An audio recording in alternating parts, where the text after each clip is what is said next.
Friends, my self Neha. आज का हमारा रिटायरमेंट और डेथ ऑफ अ पार्टनर का एक न्यू टॉपिक है, जिसके बारे में आज हम स्टडी करेंगे। उस टॉपिक के बारे में हम बिल्कुल इम्पोर्टेंट इंफॉर्मेशन ही लेके आए हैं आज आपके लिए। और इम्पोर्टेंट ये टॉपिक है आपका, जिसका नेम है accounting treatment of goodwill. Accounting treatment of goodwill के बारे में आज हम सीखेंगे, और इसमें ये सीखेंगे कि इसकी जर्नल एंट्री क्या है, कब जर्नल एंट्री की जाती है और इसकी थ्योरी क्या है, और प्लस में इसका प्रैक्टिकल एग्जांपल आज हम इसके बारे में सीखेंगे। इससे पहले अगर आप मेरे चैनल पे न्यू हैं तो आप मेरे चैनल को सब्सक्राइब कर दीजिए, वीडियो को लाइक कर दीजिए एंड बेल आइकन को प्रेस जरूर कर दीजिए, ताकि आपको आगे आने वाली वीडियोस का नोटिफिकेशन मिलता रहे। तो अब हम बात करें अकाउंटिंग ट्रीटमेंट ऑफ गुडविल क्या होती है। अगर आपने इससे पहले एडमिशन ऑफ अ पार्टनर के बारे में कुछ सीखा होगा, तो उसमें भी क्या था कि हमें गुडविल की ट्रीटमेंट करनी पड़ती थी। बट उसमें डिफरेंस इतना था कि उसमें जब भी कोई न्यू पार्टनर आता था, हम तब उसकी ट्रीटमेंट करते थे। और इसमें ये है कि कोई रिटायर हो रहा है या पार्टनर, या कोई डिसीज्ड पार्टनर है। डिसीज्ड पार्टनर वो पार्टनर होता है जिस पार्टनर की डेथ हो जाती है। अगर अब हम बात करें तो अकाउंटिंग ट्रीटमेंट जो है गुडविल की कैसे की जाती है, तो चलिए अब हम सीखते हैं कि अकाउंटिंग ट्रीटमेंट गुडविल की। तो जब भी कोई रिटायर्ड पार्टनर होता है या कोई डिसीज्ड पार्टनर होता है, डिसीज्ड पार्टनर वो जिसकी डेथ होती है पार्टनर की, वो डिसीज्ड पार्टनर, अब उसको गुडविल में हम शेयर क्यों देते हैं। अगर हम इस बारे में ध्यान से सोचें तो गुडविल क्या होती है। गुडविल जो है, जितने भी पार्टनर जो है काम कर रहे हैं हमारे बिजनेस के अंदर, उन सभी के एफर्ट से गुडविल बनती है। क्योंकि जब भी हम अपने कस्टमर को अच्छी क्या देंगे, मतलब अच्छी सर्विसेज प्रोवाइड करेंगे, तभी तो कस्टमर खुश होंगे, हमारी कंपनी के अंदर या हमारे बिजनेस के अंदर बार बार आएंगे और हमें मैक्सिमम से मैक्सिमम क्या मिलेंगे, प्रॉफिट अर्न होंगे।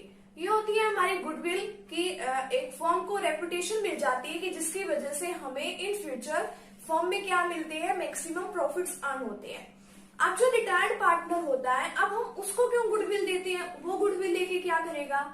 अब बात ये आती है कि गुडविल से क्या होगा कि इन फ्यूचर क्या होंगे, हमारे फर्म्स को मैक्सिमम प्रॉफिट्स तो होंगे, कुछ टाइम के लिए हो, क्योंकि जब तक उसने हमारे बिजनेस में काम किया है, एफर्ट्स तो उसने भी किए होंगे गुडविल को अर्न करने के लिए, तब उसके एफर्ट्स के बदले में हमें उसको गुडविल जो है वो देनी पड़ेगी। अब हम उसको क्या देंगे, गुडविल देंगे एज अ कंपनसेशन। हम उसको क्या दे देंगे, गुडविल दे देंगे। किसको देंगे, हमारे रिटायर्ड पार्टनर को या डिसीज्ड पार्टनर को। कौन देगा वो गुडविल, जो हमारे ओल्ड पार्टनर्स हैं, यानी कि जितने, अब एक पार्टनर तो मान लो रिटायर होके चला गया, बाकी तो वहीं पे ही है, उस बिजनेस के अंदर ही है। अब वो वाले पार्टनर्स उसको क्या देंगे, एज अ कंपनसेशन। क्योंकि उस पार्टनर के जाने से, एक पार्टनर हमारे बिजनेस से चला जाएगा, उस पार्टनर के जाने से हमारे बाकी बचे हुए पार्टनर्स को तो फायदा होगा। क्यों फायदा होगा, इसी वजह से फायदा होगा कि अब वो तो चला गया। अब प्रॉफिट्स में जैसे शेयर जो है 4-5 लोगों में डिवाइड हो रहा था, ठीक है, अब इन फ्यूचर अब वो जो बाकी 3-4 रह गए, अब उन्हीं में डिवाइड होगा। एक पर्सन तो चला गया, तो अब जो प्रॉफिट्स हैं वो उन कॉन्टिन्यूइंग पार्टनर्स को ही मिलेंगे, क्योंकि इन फ्यूचर वो थोड़ी ना आएगा गुडविल लेने के लिए, वो थोड़ी ना आएगा प्रॉफिट्स में हिस्सा लेने के लिए, वो नहीं आएगा। तो इसी वजह से हम क्या करते हैं, उसने उस टाइम पीरियड तक की हम गुडविल निकाल लेते हैं बुक्स के अंदर, हमारी फर्म के अंदर, कि जिस टाइम तक उसने वो एफर्ट्स किए होते हैं। और वो जो गुडविल है एज अ कॉम्पनसेशन हम किसको दे देते हैं, हम उस रिटायर्ड पार्टनर को दे देते हैं गेनिंग रेशियो के अंदर। अब हम बात करें कि गेनिंग रेशियो के अंदर तो हम देते हैं, लेकिन किसको वो गुडविल हम देंगे। हमने अपने पिछले चैप्टर में भी पढ़ा है एडमिशन ऑफ अ पार्टनर में, कि जो हमारी गुडविल होती है, अब देखिए जो हमारी गुडविल है, तो इसके अंदर क्या नहीं होगा, हम कोई अकाउंट इसके अंदर स्पेशली ओपन नहीं करते हैं। हमने ये सीखा है कि जो हमारी गुडविल है, हम सिर्फ परचेज गुडविल को ही, परचेज गुडविल का मतलब क्या होता है कि जो गुडविल हमने पैसे देके खरीदी होती है, ठीक है, हमने रुपीज में खरीदी है या किसी और टर्म में, अगर हमने एज अ कंसिडरेशन देके अगर हम गुडविल खरीदते हैं तो हम उसको लिखते हैं बुक्स के अंदर, अदरवाइज हम गुडविल को नहीं लिखते। तो अब हम बात करें तो उसकी जो हमारी जर्नल एंट्री बनती है, जर्नल एंट्री क्या बनेगी, हम उसमें क्या करेंगे, जितने भी हमारे ओल्ड पार्टनर्स हैं वो तो क्या देंगे। अब इसके अंदर देखिए हम उसका गुडविल अकाउंट तो हम ओपन नहीं कर सकते, तो जितने भी हमारे पार्टनर्स हैं हम उन पार्टनर्स के कैपिटल अकाउंट में ही एडजस्टमेंट्स कर लेंगे, और एडजस्टमेंट करने से हमारी एक जर्नल एंट्री बनेगी। क्या जर्नल एंट्री है? Continuing partners capital account debit. क्यों हुआ ये डेबिट? आपको इतना भी पता होगा कि जब भी किसी का पार्टनर अकाउंट डेबिट होता है तो यानी कि उसके अकाउंट्स में से पैसे जा रहे हैं, ठीक है। और टू किसको किया है, यानी कि क्रेडिट किसको किया है? टू रिटायरिंग और डिसीज पार्टनर कैपिटल अकाउंट। भाई या तो कोई पार्टनर रिटायर हो रहा हो या कोई डिसीज पार्टनर, यानी कि जिस पार्टनर की डेथ हो जाती है। तो ओल्ड पार्टनर्स या कॉन्टिन्यूइंग पार्टनर्स जो हमारे बिजनेस के अंदर रह गए हैं वो उसको वो गुडविल देंगे। किस रेशो में देंगे? गेनिंग रेशो में देंगे। किसको देंगे? रिटायरिंग पार्टनर को। अभी गेनिंग रेशो के अंदर वो देंगे। Retiring deceased partner share of goodwill adjusted to continuing partner in the gaining ratio. ये तो थी हमारी जर्नल एंट्री। जब हम इसका एक प्रैक्टिकल एग्जाम्पल भी करेंगे उस पर भी सेम यही बात आएगी, यही सेम एडजस्टमेंट एंट्री होगी। तो इसका एग्जाम्पल देखिए, P Q and R are equal partners in a firm. वो क्या है? बिल्कुल इक्वल पार्टनर्स हैं, यानी 1:1 में वो अपना प्रॉफिट इन लॉस क्या कर रहे हैं? डिवाइड कर रहे हैं, ठीक है। R retires. अब इसके अंदर से कौन चला गया? आर चला गया हमारे बिजनेस के अंदर से। And the goodwill of the firm is valued at ₹3 lakh. अब जब वो चला गया तो उस टाइम हमने गुडविल निकाली, उसकी वैल्यू कितनी आई? वो 3 लाख आई। No goodwill account appears as yet in the books of the firm. एक होता है कि ऑलरेडी बुक्स है, यानी कि बुक्स के अंदर हमारी गुडविल है, लेकिन इसमें नहीं है, वो हमारा नेक्स्ट टॉपिक है। P and Q agree to share future profits in the ratio 3:2।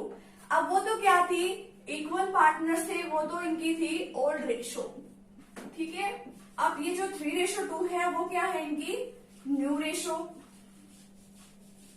Pass necessary journal entry for goodwill. अब ये न्यू रेशो और ओल्ड रेशो का हमने क्या करना है? देखिए यहाँ पे हमने बताया था कि कॉन्टिन्यूइंग पार्टनर जो है वो उसको गेनिंग रेशो में रिटायर्ड पार्टनर को उसके गुडविल में शेयर देंगे। तो हम क्या निकालेंगे? Gaining ratio. गेनिंग रेशो का हमने वैसे एक टॉपिक भी किया था, अगर आपको उसका लिंक चाहिए आपको डिस्क्रिप्शन बॉक्स में मिल जाएगा। वो गेनिंग रेशो का फॉर्मूला बहुत ही इजी है, new ratio minus old ratio. New ratio क्या है? 3/5। 3/5 किस तरीके से हुआ? 3 + 2 5। 3/5 माइनस 1/3। 1/3 कैसे? पी क्यू एंड आर ये हमारे 3 पार्टनर्स थे, ठीक है। पी क्यू एंड आर ये हमारे 3 पार्टनर्स थे, तो 1/3 इसमें से लेस कर देंगे। इनका एलसीएम निकाला। एलसीएम निकालने के बाद हमारा आंसर आया 4/15 आने से इस पी को क्या हुआ? गेन हुआ, क्योंकि पार्टनर्स के जाने से हमारे जो रिमेनिंग पार्टनर्स हैं उनको क्या होता है? गेन होता है। इसी तरीके से क्यू का गेन निकाल लेंगे, न्यू में से ओल्ड रेशो को लेस कर देंगे। इसकी न्यू रेशो क्या है? 2/5 और माइनस क्या कर देंगे? 1:3। तो 1:3 इसमें लेस किया, इसका एलसीएम निकाला तो 1/15 आ गया। तो इसी तरीके से जो गेनिंग रेशो है पी एंड क्यू की, पी एंड क्यू ही रह गई, क्योंकि आर जो पार्टनर था वो तो हमारा क्या हो गया? रिटायर ही हो गया, ठीक है। तो इसीलिए हम रिटायर्ड और डिसीज पार्टनर की नहीं निकालते गेनिंग रेशो, जो रिमेनिंग पार्टनर्स हैं हम उन्हीं की निकालते हैं। अब इस पे एक जर्नल एंट्री देख लेते हैं। P is capital account debit, Q is capital account debit. अब इन्हीं के अकाउंट को क्यों डेबिट किया? आर के अकाउंट को डेबिट क्यों नहीं किया? इसी वजह से नहीं किया क्योंकि ये क्या है? कॉन्टिन्यूइंग पार्टनर है। कॉन्टिन्यूइंग पार्टनर के कैपिटल अकाउंट को हम क्या करते हैं? डेबिट करते हैं उनकी गेनिंग रेशो के अंदर, टू आर्स कैपिटल अकाउंट। अब देखिए यहाँ पे 3,60,000 तो क्या है? पूरी फॉर्म की गुडविल है। अब हम किसकी गुडविल निकाल लेंगे? हम सिर्फ निकाल लेंगे आर की गुडविल, ठीक है। आर की गुडविल कैसे आएगी? इस तरीके से आएगी 1,20,000। तो 1,20,000 आर के अकाउंट को क्या किया? अब यहाँ पे देखिए इसको तो टोटल इतनी गुडविल मिलेगी। टू रिटायरिंग और disease partner capital account, retire कौन हो रहा है? आर। तो आर को कितनी गुडविल मिलेगी? 1,20,000। अब देगा कौन? हमारे रिमेनिंग पार्टनर्स। रिमेनिंग पार्टनर्स कौन है? हमारे पी एंड क्यू। तो किस रेशो में देंगे? वो गेनिंग रेशो में देंगे, 4:1 में।